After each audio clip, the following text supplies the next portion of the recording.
राम मंदिर के उद्घाटन को लेकर सांसद मनोज तिवारी ने एक गीत लॉन्च किया है और साथ ही खुद इसे गीत को गाकर उन्होंने सुनाया भी है। उन्होंने कहा कि राम हमारे दिल में बसे हैं। इसी के साथ कांग्रेस के न्योता अस्वीकार पर सांसद ने कहा कि वो असली गांधी नहीं है और ना ही असली हिंदुस्तानी, वो इस देश के नहीं है और अच्छा है कि राम मंदिर नहीं जा रहे हैं।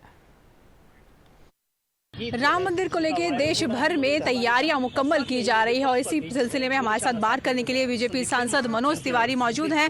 लगातार देखा जा रहा है मुल्क भर में तैयारियां जो हैं वो की जा रही है और ऐसे में एक गाना भी आज रिलीज हुआ है और कुछ ही घंटों में उस गाने को काफ़ी ज़्यादा लोग उसे देख चुके हैं और इसी के साथ साथ आप 5000 से ज़्यादा गाने गा चुके हैं और ये भी आपका एक पॉपुलर गाना साबित होने वाला है। हाँ, मैं बहुत खुश हूँ कि आज मेरा 5061वां गाना रिलीज हुआ है और पूरा देश बहुत पसंद किया है। अभी भी मुझे पता चला है कि गाना 5 लाख के ऊपर चला गया है।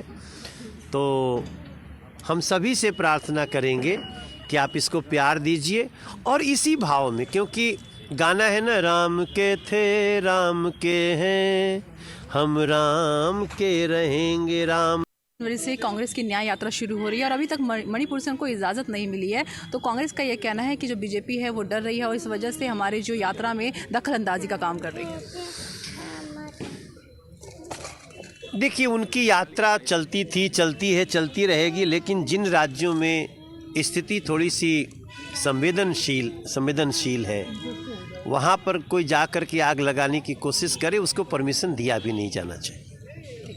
बहुत बहुत शुक्रिया हमसे बात करने के लिए। तो ये थे हमारे साथ बीजेपी सांसद मनोज तिवारी। उनसे टीवी के लिए गुलिशा, दिल्ली।